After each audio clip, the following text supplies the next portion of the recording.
chrétiens devaient être des chrétiens, des personnes sincères. Et ce matin, j'avais cette parole qui venait, sommes-nous des hommes et des femmes fatalistes? Sommes-nous dans la fatalité?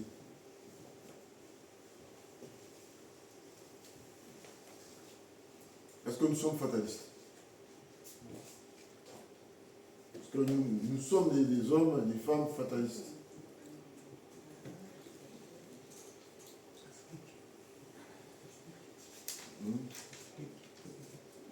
C'est lui qui doit donner l'explication. Sommes-nous de ceux qui sont fatalistes?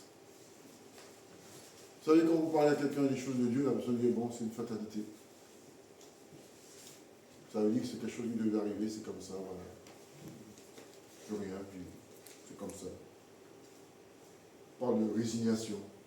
On parle de, voilà, on accepte les choses comme ça. On parle souvent du monde. Alors Dieu dit qu'il a mis dans ce monde des hommes et des femmes qui ne sont pas des hommes et des femmes fatalistes, mais qui croient à quelque chose, à un événement. À un événement que Dieu lui-même a déjà parlé à ses enfants, à ceux qui croient en lui. Il parle de son retour. Il dit que Jésus va revenir un jour. Souvent on entend ces paroles, des signes du retour de Christ. Ce matin, je lisais dans Joël. Et dans Joël, on voyait comment le climat agissait énormément au niveau d'Israël. La terre est desséchée, la vie n'est filtrée, il n'y a plus rien. Les animaux, tout part en vrille.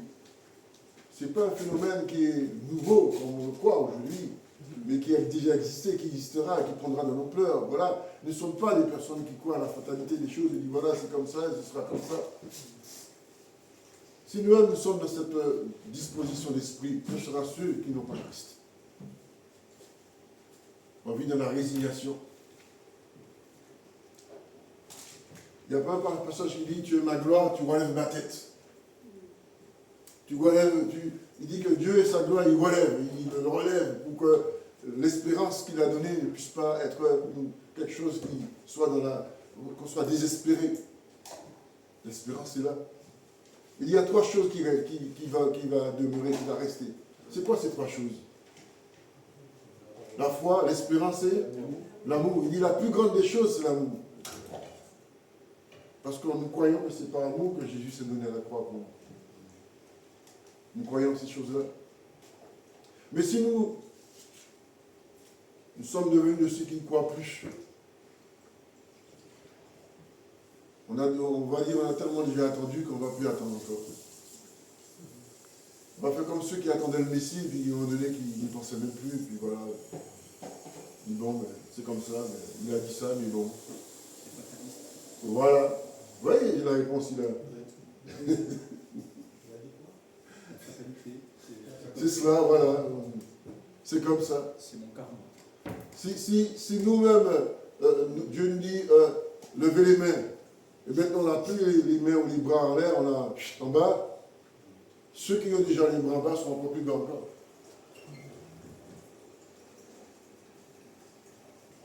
Les chrétiens, nous sommes devenus de ceux qui sont là, sans plus.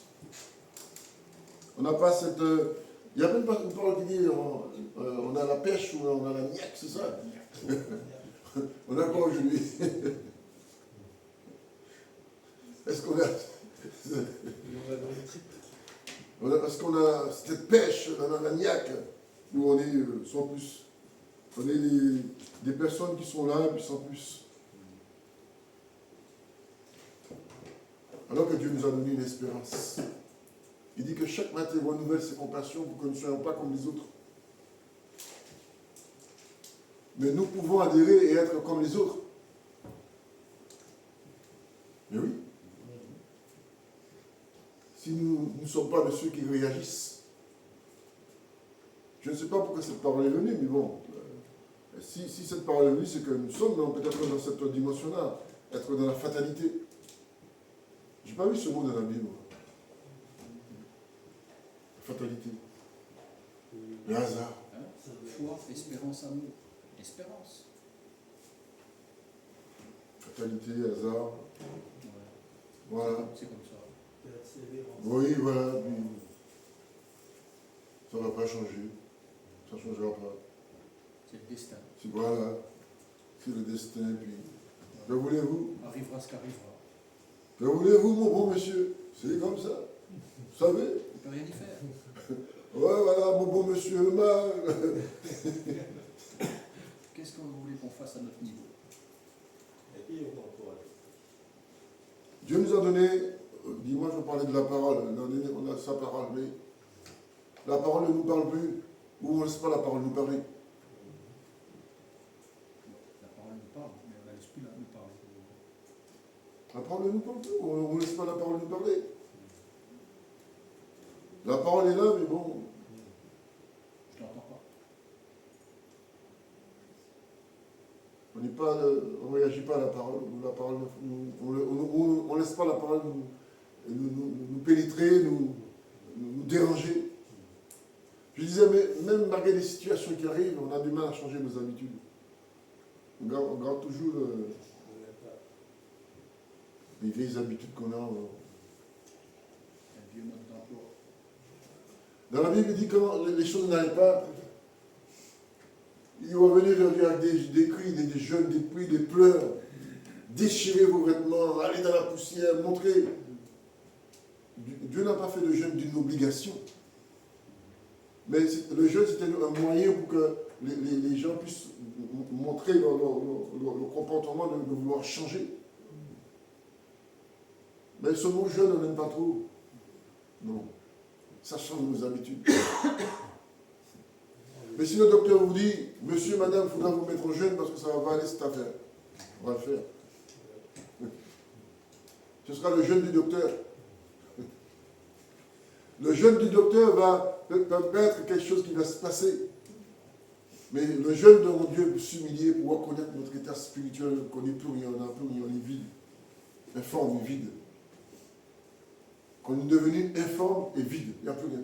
On est là, mais sans plus. Comme ça, le ballon de baudruche, c'est ça. Il dit, vous revenez à moi avec un cœur. Ce matin, on a parlé dans l'hébreu de cœur vrai et sincère.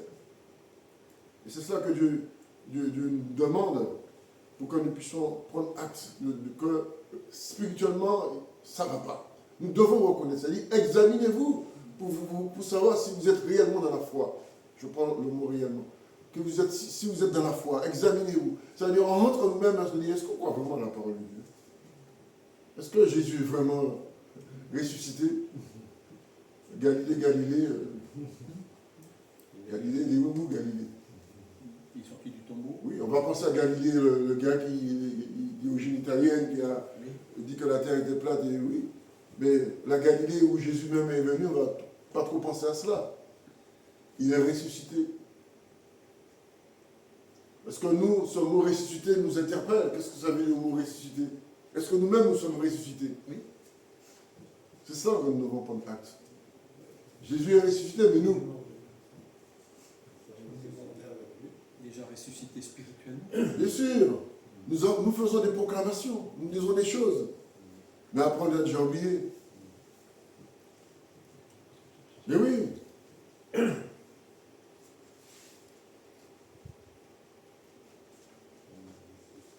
Vous savez, normalement, quand nous entrons dans l'assemblée, dans ce lieu, on devait entrer avec, dans un esprit déjà de préparation. Déjà le culte se prépare déjà en semaine. Et on rentre déjà dans une attitude de combat, de prière, voir Dieu venir et demander que vraiment il y a quelque chose qui se passe. Non, on ne peut pas. Non, il faut que tu agisses. Et tu réagisses pour nous. On dit souvent qu'on parle du combat de la foi, on est des combattants. Mais si le combattant arrive, le fusil, il pend avec sa bandoulière là dans le dos, et puis il marche. Ah, c'est pas vrai. Ouais, il dit salut. On voit la différence avec le combat, il dit hey, salut. Et le fusil, il a les yeux éjectés là qui arrivent. Pas de sang, mais de vision. Ça peut changer. Pourtant, nous avons des moyens, nous avons des choses. On entend une parole à droite, une parole à gauche, une parole devant, une parole derrière. Tout ça devait nous donner un peu de plus de, je dirais, de dynamique. Hélas, la dynamique, on n'en a pas trop. Fatalité alors. On n'en a pas trop cette dynamique. Mais on dit, bon, il faut l'avoir. Souvent, on dit une parole. Il ne faut pas qu'on ressorte d'ici comme on est entré. Ça veut dire qu'on est entré d'une manière, on est entré mollement, on doit ressortir avec Non pas la fleur au fusil. de la vigueur, avec une nouvelle... non. Et puis quand on est arrivé chez nous, en fait, cette vigueur que nous avons... comme une voiture que le moteur, ça va là, vous allez, tu roules de secours, ta manette te fait... on est là.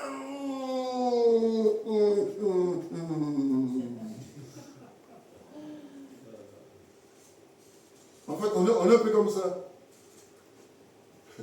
Ça veut dire qu'on peut partir d'ici comme ça, et puis quand on arrive à la porte de chez nous, On s'est garé. la batterie, il faut changer la batterie. On tombe en panne. Oui, c'est pourquoi il faut prendre les systèmes qu'on a mis en place aujourd'hui. Avoir toujours son truc de soleil, là, pour et marcher dans le dos avec, et on est tout le temps. Ce serait pas mal quand même. Hein. On a des photovoltaïques dans le dos. Et oui. Et puis le chrétien photovoltaïque. Mais c'est ce que Dieu nous demande. Un chrétien photovoltaïque. Ça veut dire que tu as toujours l'Esprit de Dieu qui est là avec toi, qui te donne l'énergie. Vous changez les piles dès que Oui. c'est faible. Tu n'es plus un chrétien batterie. Le chrétien batterie, c'est le chrétien du monde. Ça veut dire que quand je dis chrétien du monde, ça veut dire que tu es mélangé. Mais quand tu as la photovoltaïque dans ton dos, là, clac, tu le mets là. Le soleil est toujours là. Et toute la journée, tu te recharges. Et la nuit, ça restitue. Parce que tes batteries sont chargées. Et le lendemain, ça repart. Hélas. Hélas. Photovoltaïque est déplié dans la poche. Je ne sens plus. On n'a plus cette... C'est trop lourd à porter. Ah, Jésus, non. C'est dingue cette affaire, Jésus. Non. Pourtant, c'est vrai, mais tu sais, on a des réflexions comme cela. Et oui, je pense, parfois, j'imagine, je m'interroge, j'espère, j'y crois. Et cela, ça devient une sorte de leitmotiv qu'on véhicule. Parce qu'on voit chaque jour le soleil qui se lève et qui se couche. La nuit qui enfante une autre nuit, le jour un autre jour. Et puis on dit, bon voilà. Puis on dit, bon, qu'est-ce qu'on dit? On regarde le pays. Et puis on dit, j'espère qu'un jour ça va changer. Hein. Ça, c'est nous qui disons ça. Pourquoi nous espérons que là où nous vivons, ça va changer? Mais on n'espère pas pour nous-mêmes, en nous-mêmes, que ça va changer. Vous voyez, notre réflexion. Notre réflexion porte sur notre environnement qui doit changer, mais sur nous-mêmes, non. Est-ce que nous pensons que nous devons changer? Je relis cette parole, il dit, examinez-vous pour voir si vous êtes dans la foi. Si on est vraiment de ceux qui se disent, si nous disons ce que nous pensons, ou si nous pensons ce que nous disons. Ça arrive, on peut dire une parole qu'on ne pense pas. Et on peut dire une parole que nous pensons. Vous voyez la différence? Je peux avoir les faibles, je peux dire une parole, et puis je ne pense vraiment pas. Bon, c'est vrai, j'ai parlé comme ça. Ça arrive. On dit, on est humain.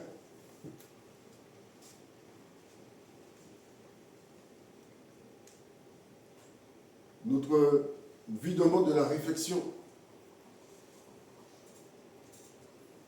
Si je disais, bon, on va commencer le culte, là, il est 11h30, et puis bon, on sera là peut-être pour 2 heures, 3 heures, ça vous dit? Ouais. Déjà, rien que de dire ça, ça va commencer à travailler déjà là-dedans. Non, mais je le regarderai moi, sur le téléphone. Comme ça va être en replay. Et là, il dit, attends, mais moi je dis, non, on sent pas le truc là déjà. Hein. On sent pas le truc. On va avoir plusieurs trucs, ça va commencer à travailler là-dedans. C'est quoi cette affaire-là?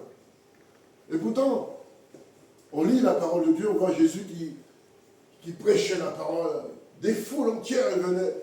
Les gens oubliaient même qu'il y avait à manger. C'est Jésus qui disait non, il faut leur donner à manger. C'est lui qui disait ça. Ils sont venus sans rien. Il dit, mais il faut leur donner. Et les gens, ça fait des jours qu'ils sont là. Il y a 3 jours ils sont là. Mais ils étaient là. Et Jésus disait non, non, il faut leur donner à manger. Non, on ne peut pas rester comme ça. C'est lui qui voyait qu'ils avaient faim. Mais quand ils entendaient cette parole, parce que c'était quelque chose de nouveau pour ces personnes qui étaient dans un système qui était carré. Et ces gens-là entendent quelque chose qui dit, ah non, jamais homme n'a parlé comme cet homme. Tu te rends compte comment il parle? Non, d'où il vient ce gars? Ils disaient, non, on le connaît, hein, c'est d'où il vient. Ouais, peut-être de Galilée, de Nazareth, on sait, vous connaissez pas. Et il se prend pour qui, lui? Mais, vous savez, voir quelqu'un qui parle de cela, puis on ne peut pas imaginer que lui était le Messie. Et pourtant, Jésus dit, mais vous avez les écrits. Vous devez savoir qui je suis. Vous savez, quand quelqu'un n'est pas connu, dans le milieu, par exemple, du ministère, quelqu'un qui est là depuis des années, mais on le voit comme ça.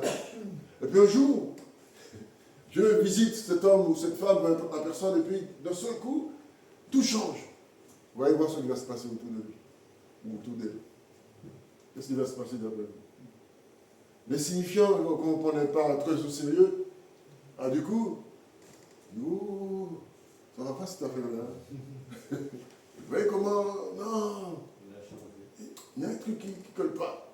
Et là, on voit les hommes, tout doucement, ça va changer la mentalité des gens. On fonctionne comme ça. On voit la chose changer, donc on est attiré. Pourquoi on est attiré? Parce qu'on voit le changement. Alors qu'il y a des choses, peut-être qui ne nous attirent pas, mais qu'on devait être attiré. C'est la parole de Dieu. Mais nous, il y a des choses dans la parole. La parole est là, mais ce n'est pas parce qu'on a la parole de Dieu que ça nous attire. Il dit que c'est le pain de vie. Le pain de vie. Ce pain que nous devons chaque jour en avoir. Si nous prenons ce texte dans le psaume 50, le verset 14, qu'est-ce qu'il dit? Il dit que un sacrifice à Dieu offre ta reconnaissance. Un sacrifice à Dieu offre ta reconnaissance. Ça veut dire que nous devons même, quand nous rentrons dans ce lieu, remercier Dieu. On remercie. La question que nous devons se poser, est-ce que nous sommes ceux qui remercient Dieu continuellement? Je vais prendre un exemple. Tu es sorti de chez toi, tu pries, dis Seigneur, garde-moi, etc. Ok. Tu rentres, est-ce que tu remercies Dieu, Seigneur? Merci, tu m'as gardé. Merci de m'avoir permis d'entrer. Voilà par exemple, c'est court, hein? Et ça, ça devait être, je dirais, quelque chose d'automatique en nous. D'automatique. Ça veut dire que, automatiquement, on le remercie. Il dit ce sacrifice. Et là, on est dans l'Ancien Testament. Il dit, offre, c'est ça qu'il demande, il dit, un sacrifice à Dieu. Il dit, offre pour sacrifice à Dieu des actions de grâce. Dans une autre version. Ça veut dire, remercie celui qui a créé le ciel et la terre. Remercie celui qui nous a donné la vie. Remercie Dieu chaque fois, chaque jour. Souvent, on croit que c'est ici qu'il faut remercier Dieu. On croit que c'est là. Ça veut dire qu'on vient là. Mais si nous-mêmes, un jour, l'Esprit nous saisit et on sent que nous-mêmes devons remercier Dieu, ça veut dire que nous serons ici en train de crier à Dieu. Merci, oh Dieu, merci Jésus. Je suis sûr qu'on ne va pas dire, oh, frères et sœurs, il faut arrêter là, parce que le culte va commencer là. Je ne pense pas. Si le peuple de Dieu se lève et commence à remercier, on ne va pas dire non, mes frères, c'est l'heure. Hein. Ils sont en train de prier, on fait quoi? Non. Parce qu'il y a les chants. Voilà. Offre en sacrifice des actions de grâce. Parce que Dieu t'a fait du bien. Dieu t'a relevé. Dieu t'a visité. Si tu crois que Dieu t'a visité et t'a relevé, tu as eu la faveur de Dieu. Cette faveur que, on dirait souvent, faveur imméritée. Dieu t'a visité. Dieu t'a relevé. Dieu t'a donné des moyens parfois. On ne sait même pas que c'est lui qui est intervenu. Parfois, ça prend du temps pour réaliser que c'est Dieu qui t'a fait du bien. Parce qu'on n'a pas vu la façon dont la chose s'est faite. Seigneur, tu m'as fait du bien. Merci Jésus. Tu as fait du bien à ma famille, tu as fait du bien à mon voisinage, tu as fait du bien à ce pays. Merci. Mais nous sommes dans ce cadre-là. Où on dit, après tout, bon, hein, c'est mon doigt, hein, oh. Il faut qu'il me fasse du bien. Dieu nous fait du bien, est-ce que nous réalisons qu'il nous fait du bien? Pendant que nous dormions, nous sommes en train de dormir, Dieu veille sur nous. Est-ce que nous pensons aussi à cela? Le jour, il veille sur nous. Par définition, les enfants de Dieu devaient être des personnes reconnaissantes, de manière permanente.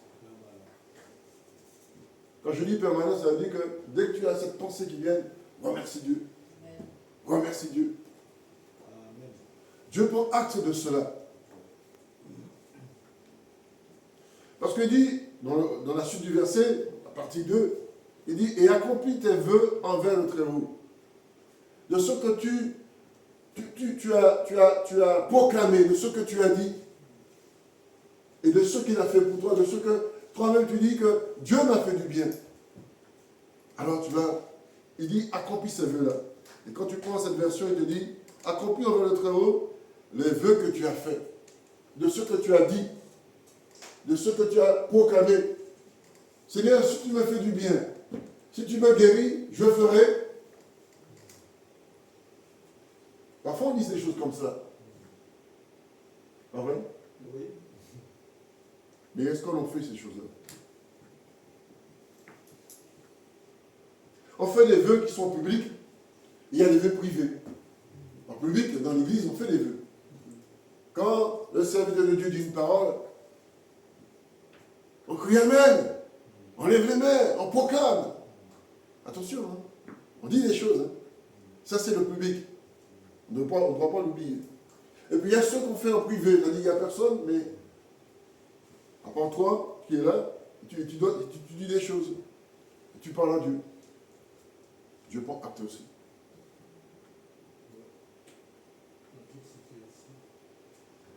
Seigneur, tu vois mes problèmes, comment j'ai besoin d'aide. Je suis là, je souffre. J'ai besoin que tu me visites. Souvent, pour cette parole, quand tu m'as écrit.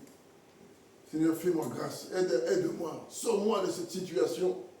Dieu t'entend. Les jours passent, les mois passent. Et puis un jour, il te visite, te fait du bien. Et là, il te demande ta reconnaissance. Ta reconnaissance. Merci pour ce que tu m'as fait. Parfois, nous ne devons pas avoir nos pensées déviées. Nous dire que ça vient des hommes. Mais nous devons comprendre que Dieu est au-dessus de tout. Il est celui qui gère tout. Il passe par les moyens qu'il veut. Et cela, nous devons prendre acte de ces choses-là. Nous avons promis des choses. Parfois, on promet des choses. De donner, d'accomplir. Ça nous arrive hein, dans le mouvement qu'on est. On dit une parole, oui. Oui, je vais te venir, on va te visiter. Oui, par exemple, je prends, on va te visiter. Mais finalement, les jours passent, les mois passent, on n'a jamais visité, on n'a jamais visité. Ouais, c'est une promesse. C'est un vœu. Ça nous arrive, hein? Ah ouais? Et puis bon, on a déjà oublié, on est dans un mouvement, voilà. Et cela, ce sont des choses qui nous arrivent souvent. Mais ça ne doit pas nous arriver. On doit faire attention à tout cela. Il disait que nous, quand nous arrivons ici, quelle est notre première réflexion? Quelle est notre première position? Quelle est notre attitude que nous devons avoir quand nous rentrons ici?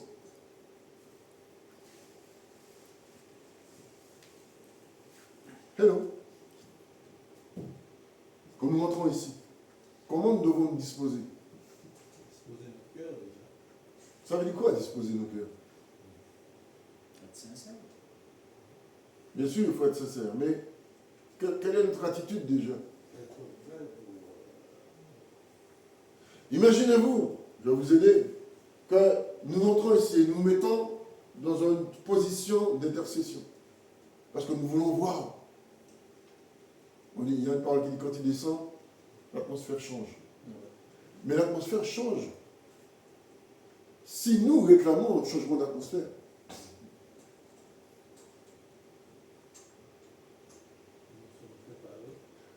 Souvent, on dit souvent merci pour ta présence, parce que nous mettons en mémoire cette parole qui dit là, 2 ou 3 sont assemblés, je suis au milieu d'eux. En mon nom. Ça veut dire on est tous d'accord. Il faut comprendre cela aussi. Ça veut dire, spirituellement, on est d'accord dans cette volonté divine. Si nous désirons, nous voulons voir Dieu agir, nous devons réclamer le changement d'atmosphère. C'est à nous. Dieu nous regarde si nous sommes disposés à que ça change. Vous savez, la poussière, il y en a tout le temps.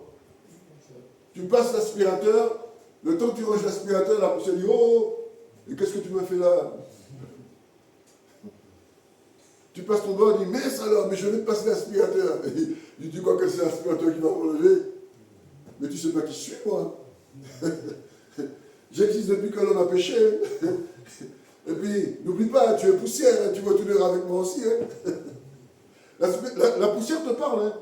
Mais tu ne sais même pas que la poussière te parle. Tu dis, c'est pas possible, je viens de nettoyer là. Mais tu prends l'aspirateur le plus sophistiqué au monde. Quand tout est net, tu déposes l'aspirateur, tu reviens, tu passes ton doigt, tu dis, c'est pas possible. Et oui, mais j'attendais que tu manges, et puis je suis rentré. Parce que, tu sais, moi, il n'y a pas de calfeutrage pour moi. Hein. Tu as beau calfeutrer, la poussière rentre. Vous savez, le chrétien doit être dans cette dimension où il a beau faire pour voir les choses sortir de lui-même, il n'arrive pas. La poussière, c'est comme le péché, c'est ça en fait. Ça tourne, ça va à droite, à gauche, ça monte, ça descend, ça te surveille là, comme les mouches. Ça te surveille dans un petit coin là. Tu regardes, il dit attends. La moindre occasion que tu lui donnes, paf! Et oh, ça c'est à moi ça. J'avoue. Mais oui, ça c'est à moi. C'est à moi. Je dis, mais c'est pas possible. Mais oui, la vigilance, c'est cela en fait. Alors, quand je vous dis que la poussière, on a beau faire, il y aura toujours poussière. S'il n'y avait pas de péché, il n'y aura pas de poussière. Mais ça existe. Et les chrétiens doivent être de ceux qui réclament que la poussière s'en aille dans leur vie, dans leur cœur, dans leurs pensées. Si nous réclamons que l'atmosphère veut changer, nous ne pouvons pas changer l'atmosphère de nous-mêmes. Mais nous devons mettre dans une attitude où que l'atmosphère de l'Église change. C'est par rapport à notre attitude que l'atmosphère de l'Église va changer. Nous ne pouvons pas dire oui, il y a ceci. Si toi, nous-mêmes, nous changeons en fonction de notre disposition d'esprit, là, ça va changer. Je dis, Seigneur, je veux que ça change. Deuxième qui rentre. Seigneur, je veux que ça change. Troisième qui rentre. Quatrième. Oh, qu'est-ce qui se passe aujourd'hui à chez le bébé? Les gens sont là et disent, mais tu as vu? Oh, ils veulent que ça change. Parce qu'ils nous observent, les gens. Vous savez ça? Je dis ça dernièrement. Ils nous regardent. Et ils veulent que ça change. On va voir si c'est juste comme ça. Et Dieu va nous mettre à l'épreuve pour voir si c'est juste un jour comme ça. On dit souvent il faut persévérer. Et on attend. Un jour, 2 jours, on dit, oh, mais là, vraiment, il va changer. Parce qu'on dit que Dieu sonde les cœurs. Pour voir si vraiment on est dans une bonne résolution d'esprit. Et là, l'atmosphère va changer parce que nous désirons que ça change. On dit que quand on rentre dans ce lieu, c'est la rencontre entre le Créateur et sa création, sa créature. Pour que Jésus puisse descendre dans ce lieu, afin que l'atmosphère change, il y a notre désir de le vouloir. Si nous disons rien, ce sera un culte formaliste. Voilà. Bon, on va venir. Nous sommes le 19 juillet. Allô? Allô? C'est allô? Allô? C'est allô? Il n'y a pas grand-chose. On est là. Le désir du changement vient de nous-mêmes. Il faut qu'il y ait une partie de nous qui veulent vraiment, qui veulent changer la situation. À un moment donné, tu dis, j'en ai quoi? J'en ai. Voilà. Ou j'en ai mardi. J'en ai mardi. J'en ai mardi. Mais si on ne dit pas ça, nous devons nous mettre devant Dieu et dire, Seigneur Jésus, j'en ai marre. J'arrive plus. Je suis à la limite. Et même la limite me dit, oh, ne viens pas impacter sur mon terrain. Parce que c'est moi qui suis la limite. Je suis dans la limite, je ne peux plus. Je veux que tout change. Ça change dans mon esprit, dans mon âme, dans mon corps. C'est pas possible. C'est pas possible que tu nous as donné une parole si puissante. Tu as créé tant de choses. On l'entend, on le lit et puis. Non, rien. On est dans la disette. C'est sec. La terre est desséchée. La vie ne donne plus. Ça plus rien, il n'y a plus de banane, il n'y a plus rien. Les animaux souffrent. Il n'y a pas d'herbe, l'herbe est desséchée. Il n'y a plus de pluie, il n'y a plus rien. Joël le dit. On est là, Seigneur, on dit on meurt de soif. Et on commence ce soir, il y a 2 solutions. Tu te mets à murmurer ou tu réclames. Oui, il y a 2 dispositions. La disposition du bien, la disposition du mal. La disposition du bien ou la disposition du mal. Et quand tu es de bonne disposition, tu cherches celui qui est en haut, la disposition du bien. Tu as une mauvaise disposition, tu vas avoir une disposition malheureuse. Ouais, murmurer, comme le peuple a murmuré quelques jours après leur sortie de l'enfer, ils étaient, entre guillemets, de l'esclavage.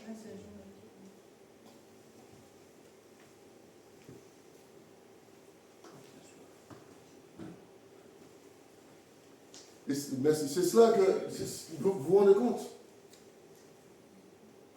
Nous devons dire en nous-mêmes, rentrer en nous-mêmes. Dire non, ça ne peut plus y aller. Ça fait combien d'années que je suis comme ça? Bouge pas, c'est pareil. Si nous voyons que notre présence n'est que le dimanche, on doit se poser des questions. Déjà. Vous savez, dans certains endroits, on n'y va que le dimanche. Dieu n'est pas Dieu du dimanche. Dieu est Dieu de tous les jours. Parce que chaque jour, on mange. Il n'y a pas un jour qu'on ne mange pas vrai? Là, on va entrer, on va manger, pas vrai? On sait déjà, on dit, tiens, on commence à travailler ça déjà.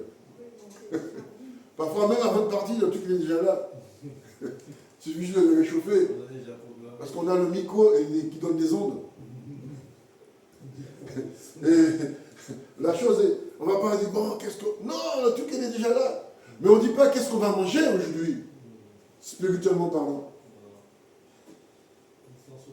Seigneur, j'en ai marre de vivre comme ça. Seigneur, j'en ai marre. Parce que spirituellement, je suis à sec. Sec. Ta parole parle d'eau vive. Elle est où cette eau vive? Ta parole parle que des pluies vont tomber. J'ai pas de pluie, j'ai plus rien. Si la terre elle est sèche, nous chrétiens on est secs, qu'est-ce que ça va donner? Ça fait double. Hein? Ça fait 2 fois sec. Alors que les chrétiens, par définition, devaient donner cette envie, qu'on a cette eau vive. Mais si nous-mêmes, nous râlons comme ceux qui râlent déjà, oh, il va faire chaud aujourd'hui, oh, il va pleuvoir aujourd'hui, oh, non, Seigneur, c'est pas possible.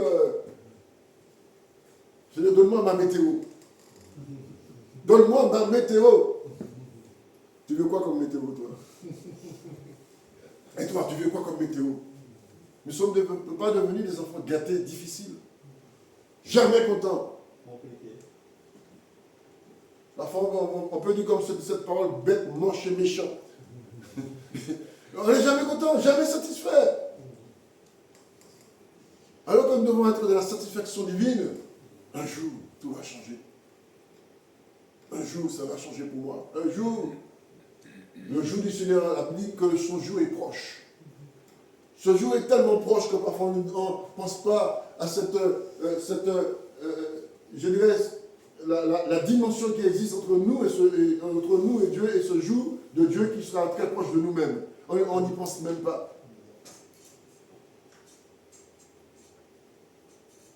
L'atmosphère doit changer, c'est nous qui devons amener le changement d'atmosphère. Parce qu'on va changer la situation. On veut changer la situation. Quand Israël marchait dans les lois de Dieu, tout changeait. La bénédiction venait. Ah, il dit, ouais, ça commence à devenir dur pour eux. Maintenant, ils sont tournés vers moi. Mais comme Dieu est Dieu d'amour et de grâce, il dit, je les connais, je sais comment ils sont. Non, non. Et quand ils ont eu grassement, le bide est bien plein. Hey, quand ton bide est plein, tu fais quoi? Tu dors. On va faire la sieste. Moi, j'aime bien faire la sieste. Mais je ne veux pas la sieste tout le temps. Ça fait du bien de faire la sieste, pas vrai? Quand je suis réveillé, on prend le goûter. Déjà, moi, j'adore. On prend le goûter, pas vrai? Non, c'est bien le goûter. Petit beurre, un petit truc comme ça fait du bien. Un café ou un thé. Et après le goûter, plus tard, on prend le souper. Ou le dîner. Et c'est pas fini, ça peut aller loin, cette affaire-là. La fête n'est pas finie. Oui, on est bien. Non, même les médecins te disent, mais madame, vous êtes trop bien, monsieur. Très bien, madame. Il faut quand même faire quelque chose.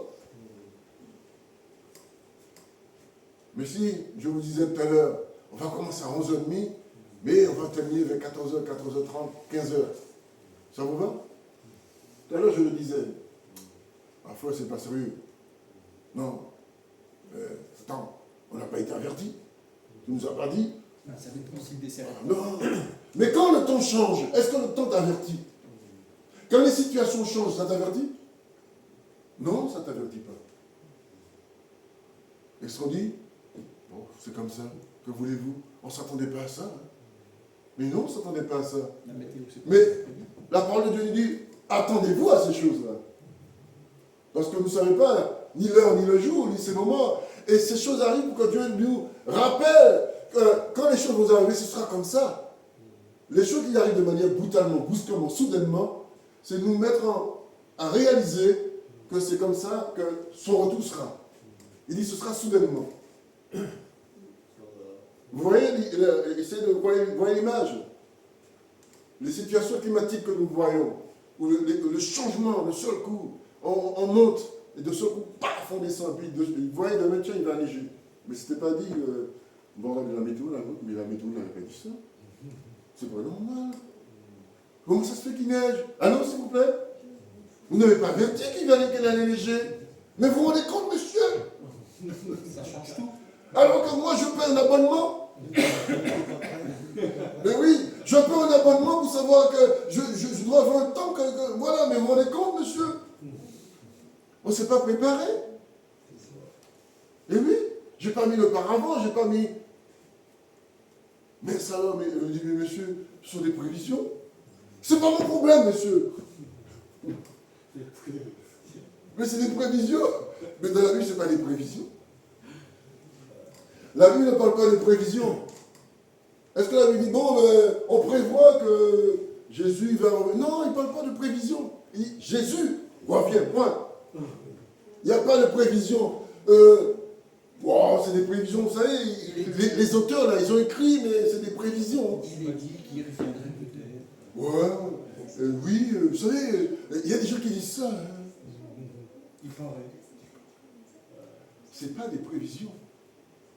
C'est écrit, ça se réalise. Et ça se réalise au fur et à mesure. Et puis on est là, on est complètement apathie, on est en train de s'assoupir. On est là, on dort sur nous-mêmes.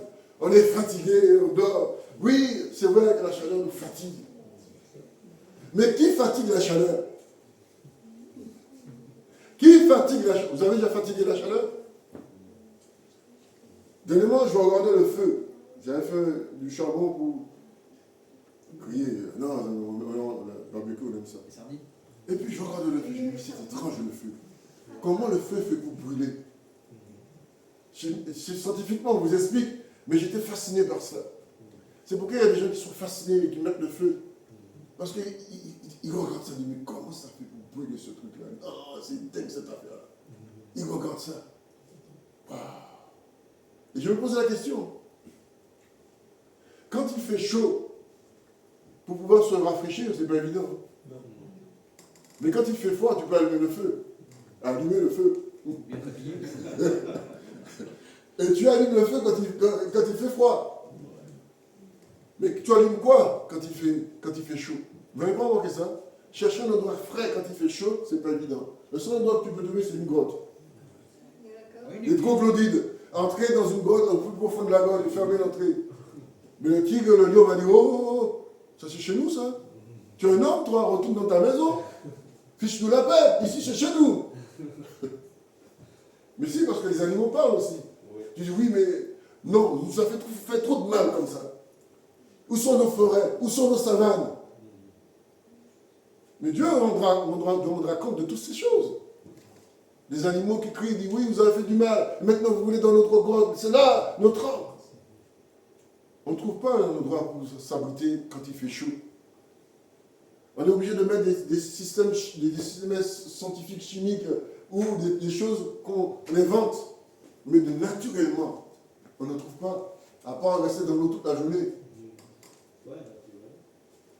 Mais naturellement, est-ce qu'on trouve quelque chose comme cela? C'est pas évident. Imagine-toi que tu es dans le désert. Il fait 50 degrés. Tu dis, ça alors. Même si tu as un parapluie, il dit, c'est pas possible. Même le parapluie, il ne suffit pas. Tu dis, c'est pas possible. Il n'y a pas d'endroit. Tu vois un scorpion, il dit, mais le souper dit, oh, qu'est-ce que vous faites ici, monsieur? Je ne sais même pas. Oh, je crois qu'on s'est égaré. On s'égare, nous. Pourtant, on a la parole de Dieu. On s'égare parce qu'on va dans le désert de ce monde chercher la pluie, chercher ce que Dieu n'a pas mis pour nous. Alors qu'on a la parole de Dieu. Il y a le désert qui existe réellement, physiquement, mais le monde est un désert où tu ne peux plus t'abriter, tu ne peux pas t'abriter. Tu étais déjà dedans, tu n'étais pas abrité. Ce n'est pas quand tu deviens chrétien que tu vas retourner chercher l'abri. Ce n'est pas possible. Et nous cherchons parfois cette alternative-là. C'est nous qui devons changer l'atmosphère. Dieu voit si nous avons vraiment ce vouloir. Je ne sais pas si ce matin vous avez eu le vouloir de changer quelque chose ici.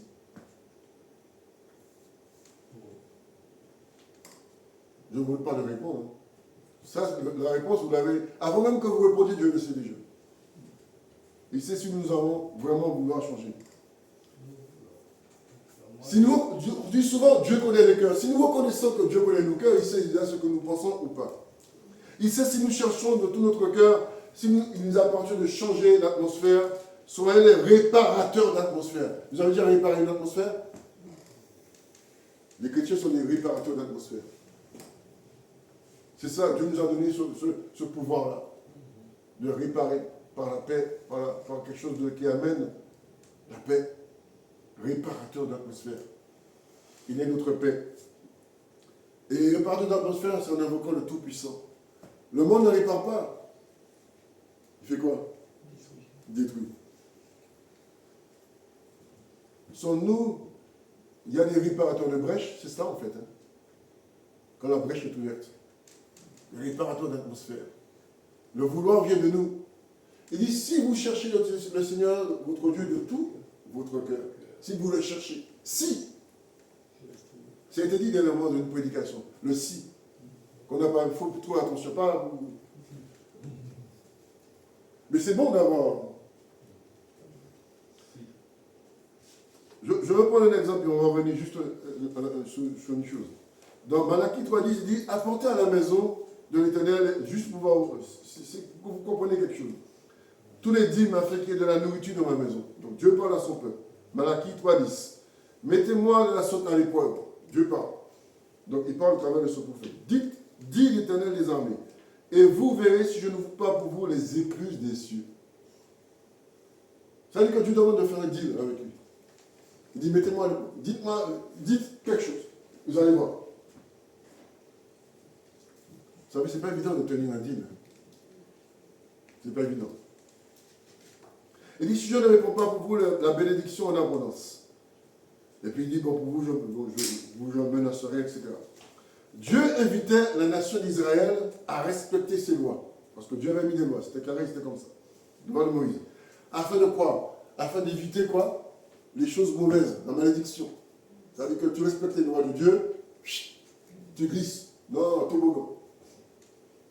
Tranquille. Le chat. On dit souvent ça. Mais ce qui se passe, c'est que le quota, Dieu avait mis en place des quotas de donation.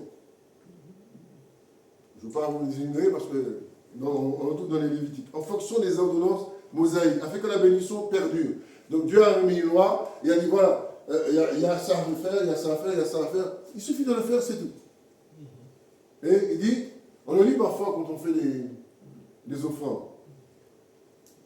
Ce serait bien, c'est pour vous montrer quelque chose. Et il dit que ce quota de bénédiction pouvait perdurer quoi? Au niveau social, au niveau sociétal, familial, environnemental, la longévité, leurs ennemis. Il y avait pour Israël quelque chose de grande bénédiction que Dieu voulait pour eux. Ça veut dire quoi? Il dit, vous respectez mes lois, autour de vous, vous serez comme des rois. Parce que vous aurez tout, vous serez bien. Une bénédiction que Dieu voulait. Dieu aime son peuple. Mais, il y a un mais, c'est vrai. Malgré, il y avait une malédiction, parce que la malédiction adamique était là. Mais, en dehors de ça, Dieu voulait que le peuple soit un peuple au-delà des autres peuples. Différent totalement. C'est pourquoi il les a extirpés de l'esclavage, de toutes sortes. On parle souvent de l'esclavage du péché. Nous, vous étiez autrefois des gens qui vivaient dans l'univers du vice et de la dépravation, de toutes sortes de vices, de toutes sortes de trucs. Et il dit, maintenant je vous enlève de cela, et je vais faire de vous des personnes honorables. Oui, des personnes honorables, des personnes qui sont totalement différentes. C'est ça que Dieu voulait pour son peuple. Dieu voulait voir son peuple heureux et puissant, mais en obéissant et resté fidèle. C'est la même chose que Dieu demande pour nous. Donc, il avait mis un quota. C'était comme ça, c'était la loi. Mais regardez ce qu'il dit dans le Nouveau Testament. Dans 2 Corinthiens 9, il dit, sachez-le, celui qui sème peu, moissonne peu. Et celui qui sème abondamment, moissonnera abondamment. Dieu, il ne dit pas, il n'y a pas de quota. Il nous met dans une responsabilité. Dieu veut nous responsabiliser en tant que chrétiens. Vous voyez la différence? Parce que là, la dimension est beaucoup plus élevée que dans l'Ancien Testament. Ça veut dire que nous devons faire attention à ce que nous faisons. Il connaît les dispositions de nous tous. Et il dit que ceux qui s'aiment peu, ils auront peu. Ceux qui donnent abondamment recevront à... Ça, il ne faut pas l'oublier. Ça veut dire que dans tout ce que nous faisons, il y a quelque chose en retour. Jésus dit, il est dit semer abondamment. Mais il ne dit pas, il faut. Mais il dit, voilà, il nous laisse le choix. L'abondance ne nuit pas. Vous ne savez pas? Mais elle génère la bénédiction. Quand on est dans de ceux qui s'aiment, nous ne savons pas ce que ça peut donner. On a des enfants, des petits-enfants, de la famille. Souvent, le côté familial, ce qui touche. Et c'est là que nous voyons que Dieu va agir. Et parfois, on ne sait même pas pourquoi, mais parfois, on ne se souvient pas. Mais Dieu se souvient. Et à ce moment-là, il agit. Et se met, bon, j'ai pris le côté finance, parce que le côté finance, c'est ce qui... Parce que quand on met la main à la poche, on trouve la main elle est sèche. Mais la main sèche, ah, elle est grasse, il y a quelque chose dedans. Quand il y a la main sèche, elle est grasse. Tu mets ta main et on reçoit, il n'y a plus rien. Ah, elle est sec, elle est sèche. Quand tu la remets, on reçoit avec quelque chose, elle est bien grasse. Dieu aime la main grasse, pas les mains sèches. Il dit, ça ne nuit pas. Elle anticipe, parfois on ne voit pas la bénédiction, mais il y a une anticipation qui est déjà là. C'est comme un dépôt. Vous voyez, c'est comme un dépôt. Et c'est déposé quelque part. Parfois, ce n'est pas sur terre. C'est pas obligatoirement sur terre, mais ce sera là-haut. Et les intérêts sont beaucoup plus élevés que ceux de la terre. Ça, on ne voit pas cette dimension spirituelle. C'est pourquoi il nous demande d'aller plus loin dans notre démarche spirituelle. Parfois, on trouve que la bénédiction peut intervenir dans la délivrance, la guérison, pour certains membres de nos familles, parce qu'on est fidèle. On est fidèle. Et Dieu prend acte de la fidélité. Il voit comment on dit, si notre cœur est bien disposé, et nous sommes disposés pour lui. C'est pourquoi il dit que nous faisons les choses avec joie. Il ne nous met pas, il nous met pas l'obligation, mais il met en responsabilité. Les chrétiens devaient être des personnes responsables vis-à-vis de leur Dieu.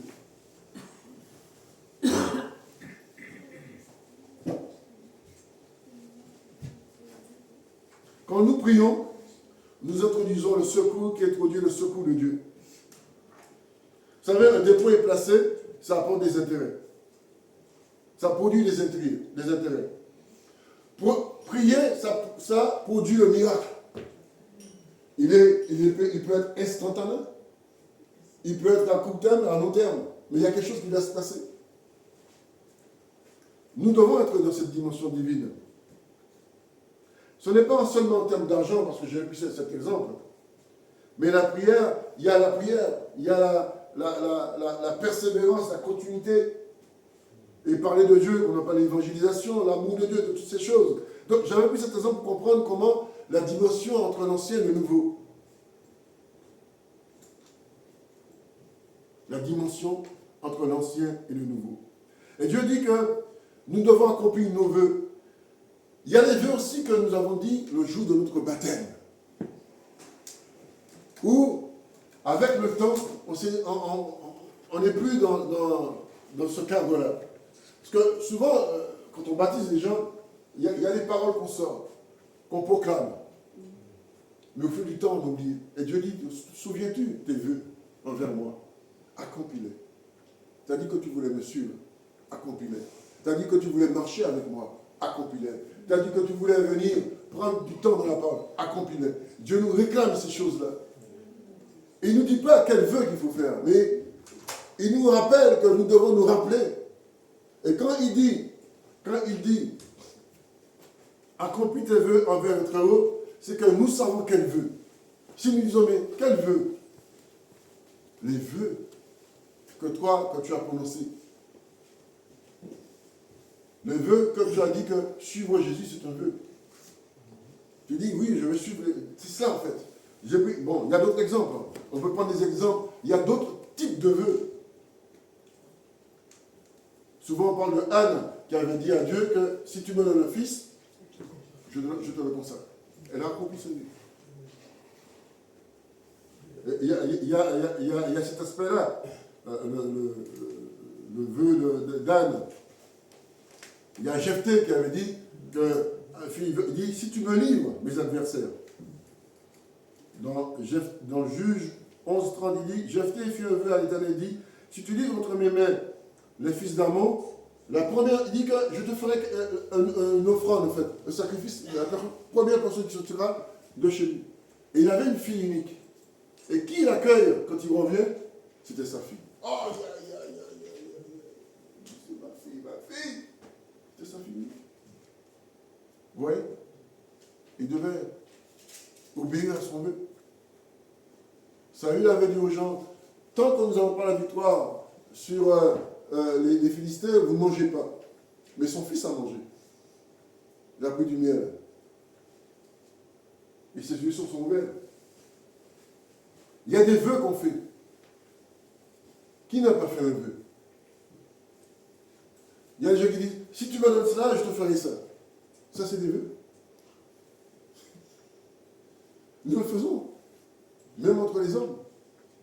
Alors, plus envers celui qui a créé le ciel et la terre, et ça passe à travers la trappe. On a déjà oublié. Mais Dieu dit que, rentre dans ma maison, viens avec action de grâce, remercie pour tout ce que moi je te fais pour toi. Et ensuite, accomplis tes vœux. Parce que je t'ai fait du bien, je t'ai visité, tu as ma faveur. Mais qu'est-ce qu'il est dit? Il dit que si on accomplit un vœu et on ne fait pas ce vœu-là, qu'est-ce qui se passe?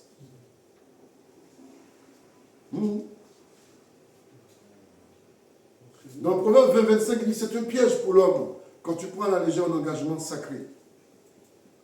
Et de ne réfléchir qu'après avoir fait un vœu. Et qu'Ecclésiaste 5 dit que, verset 5.3 ou 5.4, lorsque tu fais un vœu à Dieu, ne tente pas à l'accomplir, car il n'aime pas les insensés. Accomplis le vœu que tu as fait. Tout ce que nous disons par rapport à l'église, nous devons l'accomplir.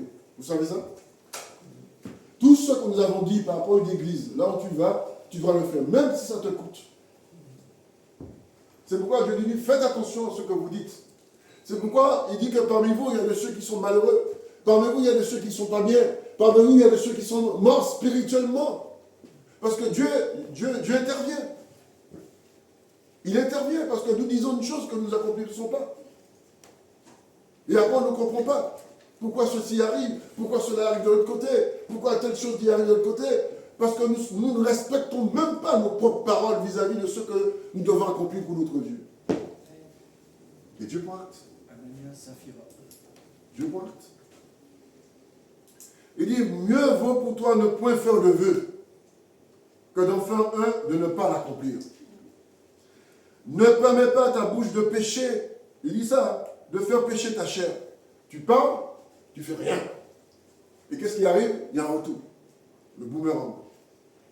Et il ne dit pas en présence de l'envoyé, de celui que Dieu a envoyé, oh, c'est une advertence. C'est une inadvertance. Ça dit que je dis ça comme ça. Je dis ça pas à hasard. Je ne me souviens pas. C'était à quelle époque? Oui. J'ai pas réfléchi. Ouais, voilà, j'ai dit ça parce que le frère avait demandé ça. J'ai parlé comme ça. Sans réfléchir. Il dit que pourquoi Dieu s'irriterait-il de tes paroles? Dieu va s'irriter de tes paroles. Et détruirait-il l'ouvrage de tes mains? Ça veut dire que Dieu va intervenir. Ça veut dire qu'à un moment donné, il y a des choses qui vont... Ça va être chaud. Parce qu'on a péché. Mais est-ce que nous pensons à tout cela? De ce que nous disons que nous ne faisons pas. Et nous ne comprenons pas. Et c'est pourquoi il y a des personnes qui sont là. Regardez ça, je vais faire un exemple. Et vous voyez comment il va réagir. Il va réagir d'une manière charnelle. Comment tu vas faire? Et qu'est-ce que tu fais? Ah, laisse-moi tranquille. Allez, on commence. Tranquille. Excuse-moi. Non, j'ai juste... Ah! Comment ça va? Ça va? Je suis, ça va? Oui, c'est bon. Vous voyez? C'est cela en fait. Voilà la réaction. C'est ça en fait. On n'est pas bien. Mais on devait être bien. Parce qu'on a des choses qui sont là. Et après tu me dis, c'est bizarre, pourquoi il est énervé comme ça? Qu'est-ce que j'ai fait moi? Après on commence à travailler. Je ne sais pas qu'est-ce qui se passe avec sa femme. Est-ce qu'il a des problèmes, je ne sais pas, avec ses enfants. Non, moi lui là, c'est fini. Ouais, il rigole. Ouais, il rigole. Non, lui là, Ce frère-là, non, c'est fini, moi. Non. Et là, je suis poli, je ne dirais pas qu'il aille se... Voilà. Parce que parfois, ce n'est pas des noms d'oiseaux, c'est des noms de gros oiseaux, c'est des vautours. C'est des noms de vautours qui arrivent. Voilà la réaction charnelle qui arrive. Les amis, et puis, le premier jour, c'est comme ça, mais ça continue pendant la semaine. L'autre semaine, et encore l'autre semaine, l'autre semaine. Pardonnez-vous nos offenses comme vous pardonnez à ceux qui nous ont offensés. Ah bon, c'est où ça? C'était qui? Qu'est-ce qui a dit ça? Ah oui, c'est vrai, je me rappelle maintenant. Ah, mais c'est pas évident avec lui, comment je vais le faire? Ça, c'était avant. Oui, mais maintenant là, c'est... Frère, moi, je ne sais pas si je vais lui dire bonjour. Je ferai un petit signe de la main. Mais bon, il reste dans son coin et moi non. Moi dans le mien. Voilà comment la chose... Quand tu accomplis ces choses, quand tu fais ces choses, et que tu marches dans ce que tu as promis à l'église, quand on promet, on va le louer, quand on va dire, je donne le meilleur de moi-même, il y a plein de choses comme ça. Si on détermine les nombres de vœux qu'on fait, petits comme grands, il y en a. Il y en a. Il y en a des vœux qu'on fait.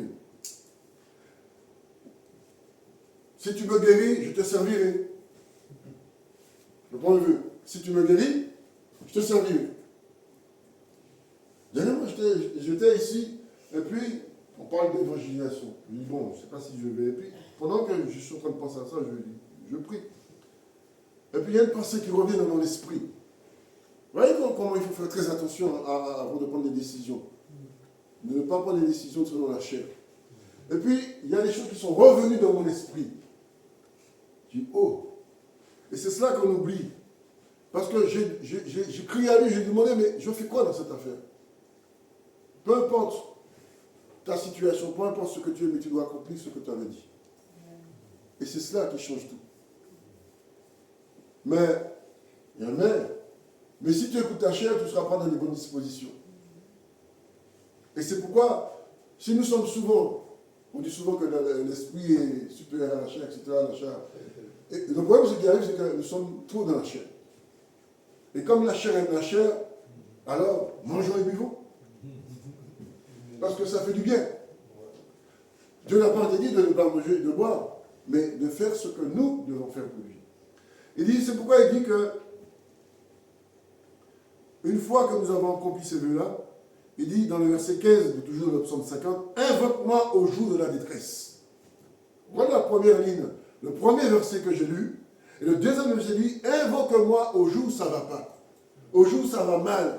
Ton corps te fait mal, tout va mal en toi. Ça va mal au niveau de ta famille, au niveau de tes enfants, au niveau de toi-même, de ton beau-frère, de ta belle-soeur, de ton tonton, de ta cousine, de ton voisinage. Invoque-moi. Et qu'est-ce qu'il dit? Invoque-moi, je te délivrerai et tu me glorifieras. Vous voyez comment ça fonctionne? Tu fais ta part, Dieu fait sa part. Mais si tu attends là, il dit, invoque-moi. Le jour où les choses ne vont pas aller bien, et lui dit, je vais intervenir. Dieu prend acte à la reconnaissance quand il intervient. Il y a des personnes que Dieu fait du bien. Mais il est où l'action des grâces? Il y a des personnes qui disent, Dieu m'a fait du bien, Dieu m'a guéri. Tu peux faire une action de grâce pour ton Dieu. Tu dis, bon, qu'est-ce que je peux faire? Tu dis, bon, je vais revenir sur les finances. L'Église a un besoin. Mais si c'est entre toi et ton Dieu, tu dois rien dire. Personne ne doit le savoir, à part toi et Dieu. Et tu viens, ta main dans l'approche au début, tu viens, tu déposes. Ça, c'est une action de grâce. Parce qu'en fonction, ça c'est ton truc. Ça c'est un exemple, mais tu peux faire autrement. Vous voyez? C'est pourquoi ce qu'on dit et qu'on ne le fait pas, il faut faire attention. Il vaut mieux ne pas dire et faire que de dire et on ne fait pas. Ou on fait autrement.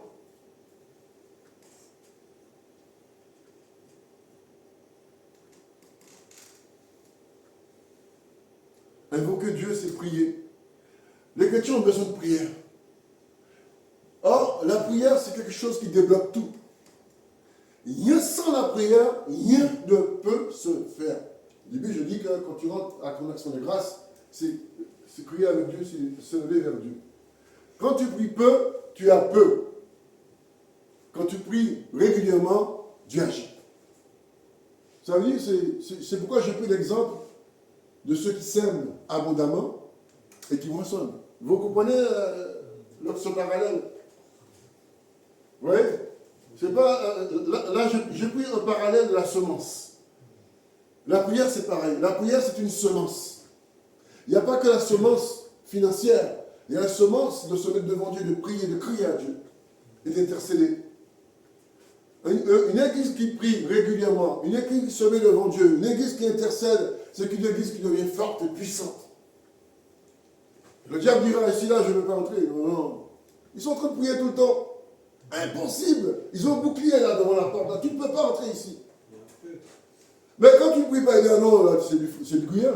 Il n'y a pas de souci, c'est du gruyère. Ouais, tu t'amènes ton permis, tu n'as même pas besoin d'un permis, ils ont déjà le pain. Voilà un exemple. Mais on ne prend pas acte de cette dimension spirituelle-là. Le manque de prière nuit, ça fait mal. Le manque de prière ne permet pas que ta situation évolue. Parce que tu stagnes. Ça veut dire qu'on est dans de l'eau stagnante. Ça veut dire que le lot stagnant, c'est quelque chose qui ne bouge plus. Et ça pue. Et qu'est-ce qu'il y a? Non. Oui. Et qu'est-ce qui arrive? Les bestioles viennent. Et ça commence à prendre... Ça fait un moment. Oh, mais quand tu pries, l'eau se purifie. Ils ne peuvent pas entrer. Il y a du courant. La présence de Dieu est là. Ils ne peuvent pas. C'est pourquoi j'ai pris l'exemple du bouclier. On croit que trop prier, ça fait du mal. Au contraire, quand tu pries, tu anticipes sur beaucoup de choses. Tu ne vois pas cette dimension spirituelle parce que tu es petit dans ton esprit. Et ton esprit est tellement limité que tu te limites toi-même. Et tu limites ceux qui sont autour de toi. Et tu réagis charnellement. Or, quand tu réagis charnellement, tu fais du mal. Et tu ne vois pas le mal que tu fais. On ne voit pas le mal qu'on fait. Parce qu'on est limité dans l'esprit. Mais on est terre à terre. On est terre à terre. C'est cela qu'on oublie. Notre intérêt à évoquer Dieu, l'intervention divine dépend de nous. Sans l'action de la prière, les solutions sont quasi limitées. Les chrétiens, par définition, ne prient pas beaucoup. On parle de la paresse spirituelle aussi. Ne prient pas beaucoup, médite pas beaucoup. Les chrétiens, par définition, ne prient pas beaucoup, ne méditent pas beaucoup. Ils n'aiment pas trop ces choses-là. Parce qu'il y a quelqu'un qui les empêche. Il est malin, le bougre. Hein? Il est très malin, le bougre. Vous savez c'est qui? Il est malin. Hein? Il a son nom. Hein? Il dit, il ne faut pas oublier que je m'appelle le malin. Je suis là pour vous embêter. Quoi, donc, quoi? Moi, je fais mon boulot, vous avez qu'à faire le vôtre. Il est malin, le bougre, hein? Pour vous empêcher de faire ce que Dieu demande de faire. C'est pourquoi tout est venu passer l'aspirateur. Vous avez le droit de passer l'aspirateur. Mais il dit, prenez la parole de Dieu, c'est plus que l'aspirateur. Ça aspire tout ce qui est mauvais. C'est pour pouvoir souffler. Vous savez, dans les chambres, là où on intervient chirurgicalement pour les opérations, on souffle pour faire évacuer. Ils ont compris qu'il faut souffler. Mais oui, il y a des choses qui existent pour cela. Nous nous exprimons. Nous faisons des proclamations, des paroles pour Dieu. Il est d'importance d'accomplir ces choses-là. Il ne faut pas prendre Dieu sous pouce. Dieu est tout-puissant. La Bible dit que c'est le tout-puissant. Et minimiser Dieu, faites très attention à ça. Ça veut dire que nous le minimisons dans l'espace et dans le temps, alors qu'il est éternel. Vous voyez, la dimension de Dieu, c'est l'éternité. On dit qu'il est le Dieu incréé. Il est là, il est toujours là. Nous ne devons pas être dans cette dimension-là. Nous devons être dans la dimension où Dieu est au-delà de tout ce que nous pouvons imaginer et penser. C'est dans la prière que nous solutionnons nos problèmes. Il dit, quand Pierre était en prison, l'Église s'est mise en prière. Ils ont pas dit, bon, frère, vous voyez, il est 11h, il n'est pas encore sorti. Et c'est demain. Et il est minuit, on fait quoi? Non, ils ont continué à bombarder. Et oui, ils ont continué. Ils ont envoyé des drones spirituels. Et oui, pour pouvoir atteindre cette dimension-là. Et Dieu les regardait. Il dit, bon, je vais intervenir. Ne vous lassez pas de faire le bien, mais ne vous lassez pas aussi de prier. C'est cela qu'il faut comprendre. Il dit que la rencontre entre Dieu et nous, c'est cela en fait. Prier, c'est vital, nécessaire pour les chrétiens. C'est une nécessité vitale, c'est vital. On ne prie pas, c'est cuit. Et c'est ce qu'on fait le moins. C'est ce qu'on fait le moins. On aime bien avoir les choses, mais sans faire des efforts. On n'est pas à la retraite spirituelle. On dit, ouais, mais j'ai fait mon temps. Non, tu n'as pas encore fait ton temps. Tu commences ton temps. La prière débloque beaucoup de choses. C'est notre force, notre puissance, notre assurance.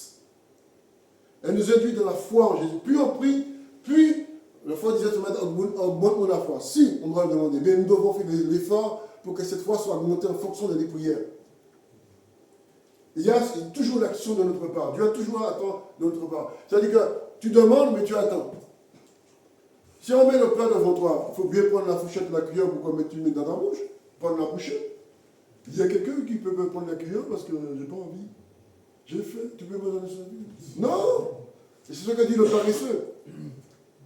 Mais c'est ça que nous faisons, frères et sœurs. C'est bien, c'est vrai qu'on devrait prier les uns pour les autres, mais tu as ta part aussi à faire. Tu as ta part à faire. La prière intervient dans les routes sphères spirituelles. Et le diable sait. Il sait que nous ne faisons pas de prière, que nous ne prions pas, nous ne faisons rien du tout. Tranquille. Mais quand tu vois que tu es persévérant, que tu tiens la route, là, les choses changent. Mais nous le voyons. Aujourd'hui, je peux parler ce matin des miracles et des prodiges, je n'y crois pas, on n'y croit même plus. On ne fait pas trop attention à cela. Parce que nous sommes focalisés sur la médecine. Ce n'est pas que c'est mauvais la médecine. Mais Jésus d'abord. Jésus d'abord. La primauté lui appartient. Avant toute chose. Mais on s'est focalisé sur la médecine. On dit pas, il faut prier pour que Dieu intervienne. Ce n'est pas possible. C'est écrit. On doit le voir s'accomplir. Mais on est devenu fataliste. Je le disais au début. Bon, c'est comme ça. Que voulez-vous, mon bon homme, mon bon monsieur? Eh oui, vous dites ça, monsieur, mais bon, alléluia, vous savez. Moi, je suis là, j'attends. J'attends mon jour. Réveille-toi, toi qui dors. C'est comme si on vient avec un bâton de la parole et puis on te donne le coup. Bah, aïe, aïe, aïe, ça fait mal. Oui, ça a encore du jus. Alors, cherche Dieu pendant qu'il est temps. Ouais. Mais quand le bâton vient te frapper, ouais, ça m'a fait mal. Non, mais tu te rends compte. Non, ça, on a cette réflexion-là. Ça m'a fait mal.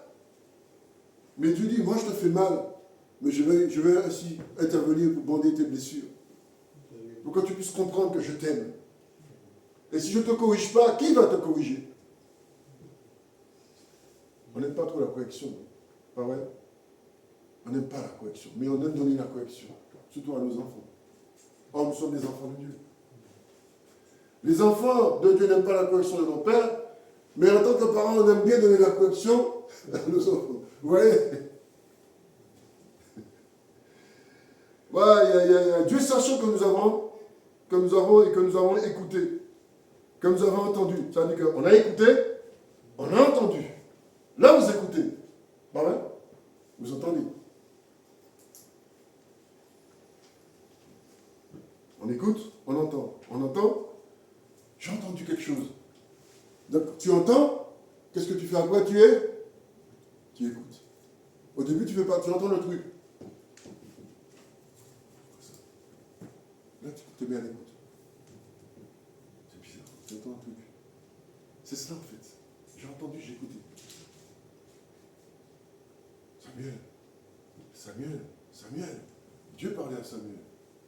Samuel entend. Quoi que c'était l'homme de Dieu? Il dit non. Attends, je dit, si on t'appelle, il dit voilà ce qu'il faut dire. Parle à ton serviteur. Il parle à ton serviteur. Dieu, il écoute. Nous connaissons. Dieu sait que nous connaissons. Parce que de prédication en prédication, nous avons eu. Donc, tu ne peux pas dire que tu n'as pas. Tu l'as eu.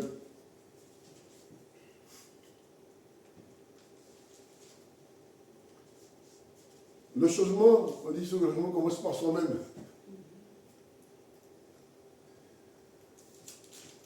Entre les deux, est-ce qu'entre les deux, mon cœur balance? Je ne sais pas à qui la préférence. Je ne veux pas dire il y a Jésus, il y a le diable, non. Il y a des hommes, il y a Christ. Mais nous devons avoir une préférence. Même s'il y a la médecine, d'abord Jésus. C'est Dieu qui nous donne la direction de tout. Parfois il intervient par les médecins, parfois il intervient par lui-même. Il est souverain dans ce qu'il fait. Ce n'est pas que les médecins soient rejetés, non, ce n'est pas ce que je dis. Mais le secours vient d'abord de l'Éternel, qui a fait les cieux et la terre. Dans le psaume 145, verset 18, il dit « L'Éternel est près de ceux qui l'invoquent. » Et dans Hébreux 10, 22, il dit que de ceux qui dit « Approchons-nous de Dieu avec un cœur. » Vous avez oublié? Bien sûr. Soyez sincères devant Dieu. Et il dit qu'il est près de ceux qui l'évoquent avec sincérité. Dieu cherche la sincérité. Sommes-nous sincères? C'est cela. Nous devons être sincères avec lui. On n'est pas parfois sincères avec les frères et sœurs. Ah ouais? Parfois on raconte des salades, pas vrai? On raconte parfois des salades. Hein? Entre nous, ça arrive. Parce qu'on veut un peu être. On veut avoir, comment dirais-je, la distance. Ouais, bon, c'est bon. Ça arrive. Mais devant Dieu, il faut être sincère. Et quand on rentre chez soi, on dit Seigneur, pardonne-moi, j'ai apporté des salades à mon frère, à ma soeur. Mais c'était de la laitue. Et oui. Il a aimé. S'il a aimé, il n'apprécie pas trop en tout cas. Il n'apprécie pas du tout. Il dit que de nous approcher. Je ne sais pas, on parle de disposition de cœur, mais l'approchement, c'est tous les jours. Je vous dis que ce n'est pas ici que ça se fait pour dire, bon, on est venu aujourd'hui, je me suis approché de cœur sincère, c'est fait, je m'en vais. Voilà. Une fois que je suis sorti, bon, voilà. Vous voyez, c'est lui qui dit, c'est pas moi. C'est ça, en fait, je veux comprendre. La manière dont nous fonctionnons dans l'esprit. Et comment on laisse la chair venir nous influencer. Il y a une influence charnelle qui est là, en permanence. En permanence qui vient, qui tourne autour de nous. Ça dit qu'on est comme ça. Et puis, le tourner, vous savez, le truc qui tourne là, il y a un truc au milieu là, fixez-le. Et puis à un moment donné, tu fixais là-dessus. Mais je dis, fixez les yeux, cherchez l'Éternel pendant qu'il se trouve.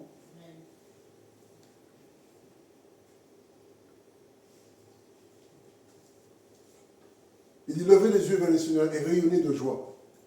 Il dit que ceux qui le craignent, il entend les cris, il accomplit les désirs de ceux qui le craignent.